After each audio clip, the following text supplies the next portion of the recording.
વિભાગોની ચૂંટણી માટે મતદાન પ્રક્રિયા શરૂ। ડેસર બેઠક પર વર્તમાન નિયામક અને ભાજપ સમર્થિત ઉમેદવાર વચ્ચે જામ્યો પ્રતિષ્ઠાનો જંગ।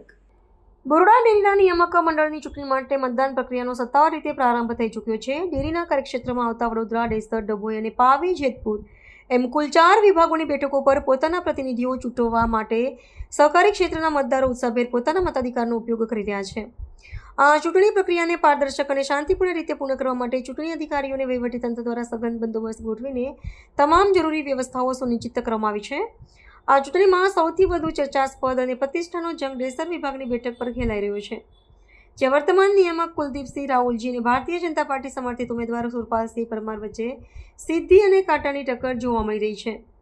નોંધનીય છે કે ગ્રામ પંચાયતના સરપંચ પદેથી સીધા બરોડા ડેરીના નિયામક પદ માટે મેદાનમાં ઉતરેલા સુરપાલસિંહ પરમારને સ્થાનિક ધારાસભ્ય કેતન ઇનામદારનું ખુલ્લું અને મજબૂત સમર્થન પ્રાપ્ત થયું છે। આ રાજકીય પીઠબળને કારણે ડેસર વિભાગની આ ચૂંટણી માત્ર 2 ઉમેદવારો વચ્ચે પૂરતી મર્યાદિત ન રહેતા સહકારી રાજકારણના વર્ચસ્વની એક મોટી લડાઈ બની ગઈ છે। ચૂંટણીના ગરમાયેલા માહોલ વચ્ચે રાજકીય આક્ષેપ પ્રત્યાક્ષેપો પણ તેજ બન્યા છે। ઉમેદવાર સુરપાલસિંહ પરમારે વર્તમાન નિયામક કુલદીપસિંહ રાહુલજી પર આકરા પ્રહાર કરતા જણાવ્યું હતું કે હવે તેમના પાપનો ઘડો ભરાઈ ચૂક્યો છે અને તેમના અન્યાયી વહીવટના કારણે જે 14 જેટલી દૂધ મંડળીઓનો તાળા લાગી ગયા છે। વધુમાં તેમણે દાવો ઉમેર્યું હતું કે ચૂંટણીમાં વિજય મેળવ્યા બાદ તેઓ પણ ધારાસભ્ય કેતન ઇનામદારના પગલે ચાલીને ડેરીના વહીવટના પશુપાલકોના હિત માટે પાટલી પછાડીને પોતાનો અવાજ બુલંદ કરશે।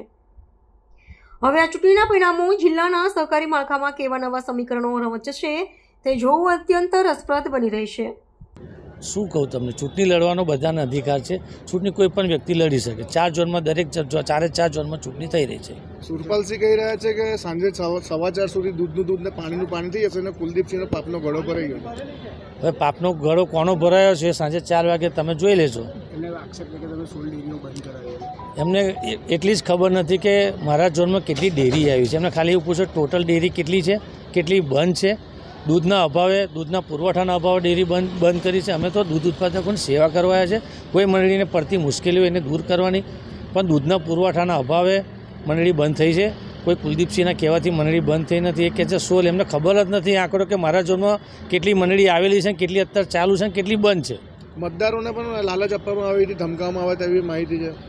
મતદારો નિડર તરીકે મતદાન કરી રહ્યા છે। મને પૂરેપૂરો ભરોસો છે સાંજે 4 વાગે મારા તરફે પરિણામ આવવાનું છે। ફરીથી મને 5મી વખત બરોડા ડેરીના દૂધ ઉત્પાદકોની સેવા કરવાનો મોકો મળવાનો છે।